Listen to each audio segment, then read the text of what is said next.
What's up, guys, and welcome back to my channel, Gaps and Giggles, where you can see some gaps and some giggles.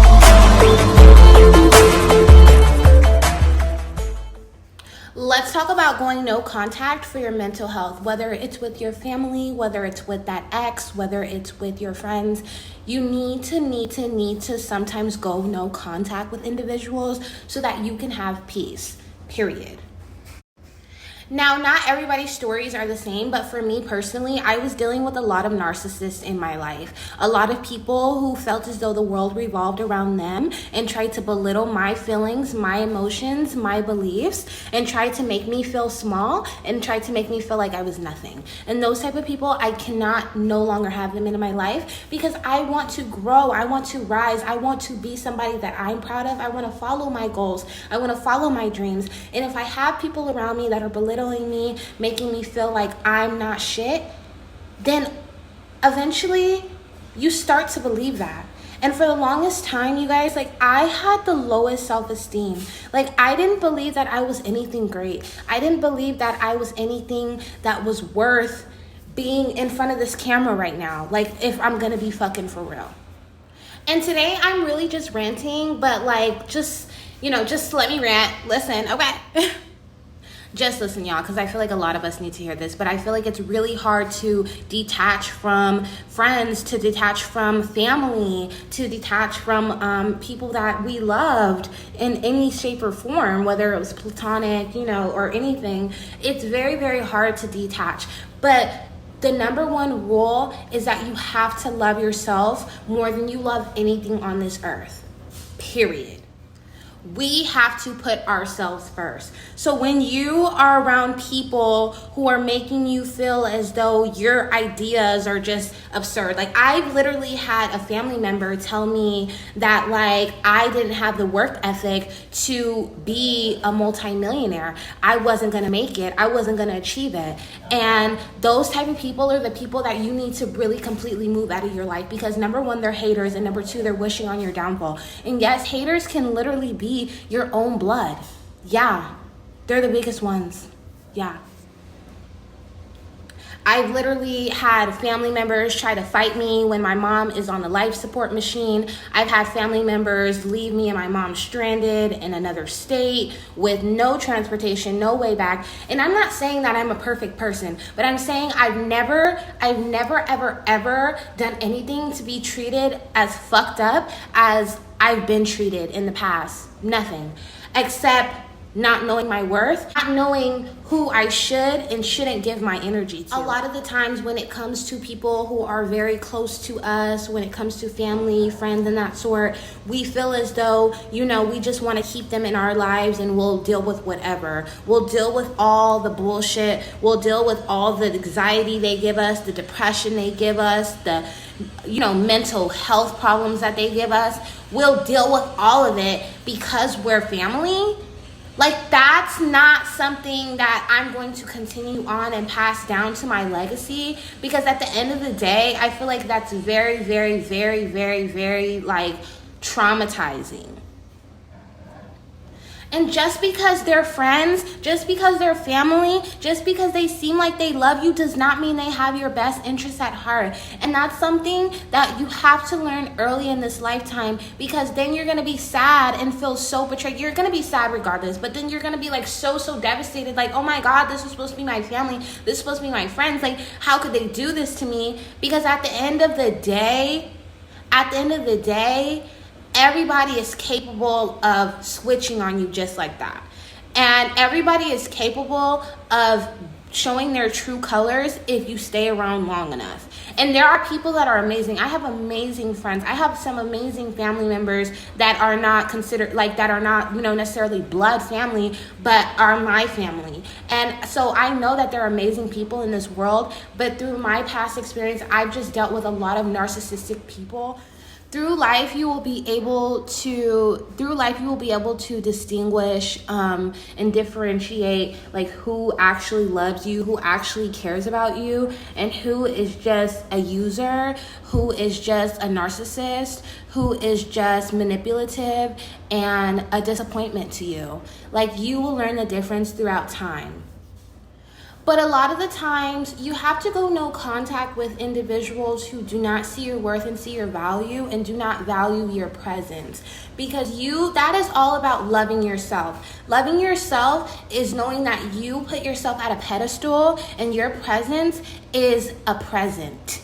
It is something that is worth millions. And if you do not value me being in your life, then I'm going to exit. And that doesn't mean I don't love you, and that doesn't mean that I don't forgive you for all the fucked up shit that you've done in my life. But at the end of the day, that's me moving forward and going to where my value is going to be reciprocated, and it's going to be held on a pedestal, on a throne. To this day, I'm still like trying to work on my forgiveness. I'm still trying to work on letting things go, but it's definitely a journey. It's not gonna be overnight. It's not, especially when you go through so much traumatic shit.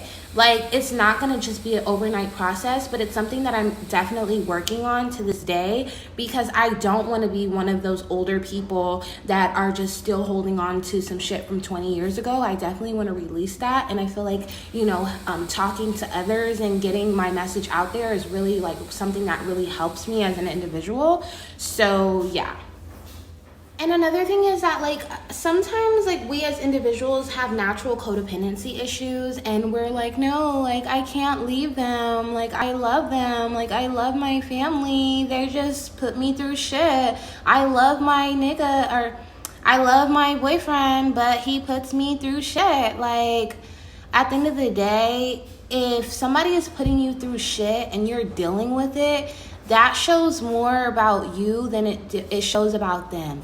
Because I've been there. I have dealt with people who literally treated me like just dog shit. Whether it was family, whether it was friends. I've had people that have lied to me, stolen from me, belittled me, made me very insecure, made me feel as though I was not good enough. I've been around those people. I've had those people in my life, and I did not want to let them go, y'all. I did not want to let those people go. I knew these people weren't good for me, you guys. I knew it. But sometimes it just takes the inner strength, and not sometimes, but all the time, it takes inner strength to be able to leave those narcissistic individuals alone and choose yourself. It's so hard. As much as it seems like, oh, just choose yourself, it's not that easy, because choosing yourself comes with a lot of backlash that you're not ready for. It comes with a lot of consequences that you might not be ready for. Not saying that they're always bad consequences,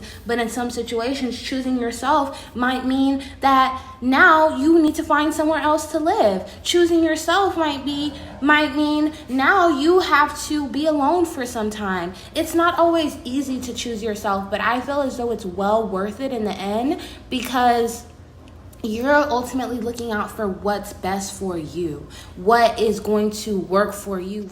And a lot of times, like, it's so hard to remain the no contact. Like, yes, you can go no contact with individuals, but like to actually keep the no contact, I feel like that's one of the hardest parts, because like after some time, it is easy to forget about all of the, detrimental things that people have done in your life. And because you go into a state of loneliness and you start to revert back to old tendencies. But being strong is one of the hardest things you'll ever do, but it's one of the most powerful things you'll ever do. Having the strength to say, I deserve better.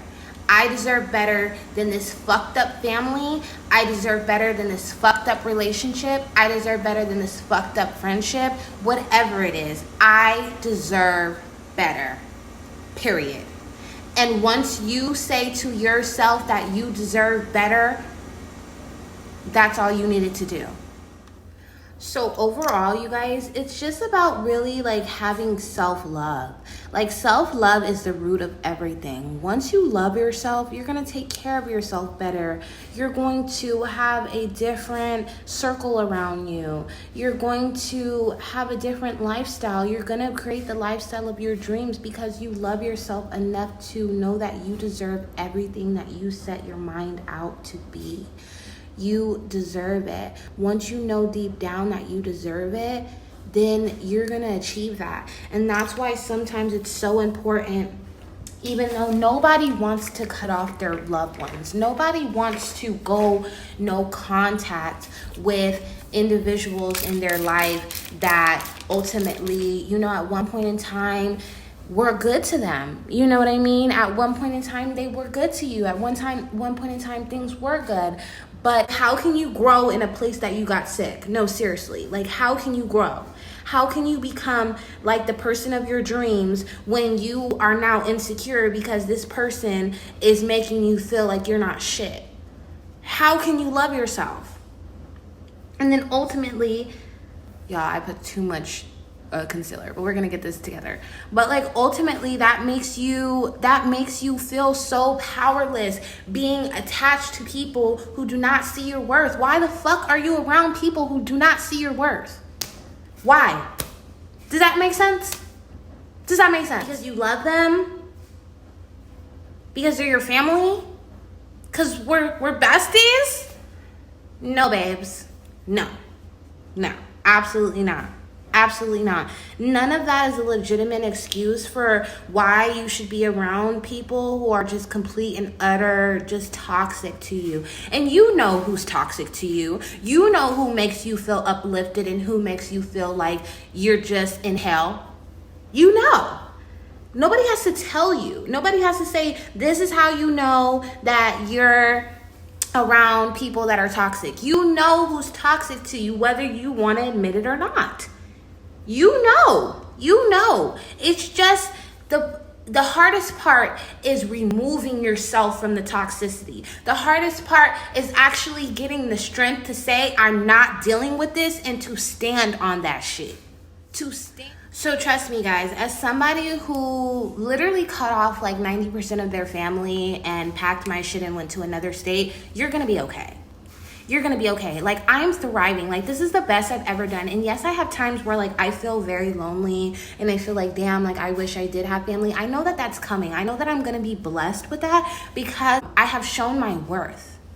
Does that make sense? I have proven to not only myself, but to my ancestors, to my angels, to God, that I know that I'm deserving of something that's way better than what I have been receiving. So I know it's coming.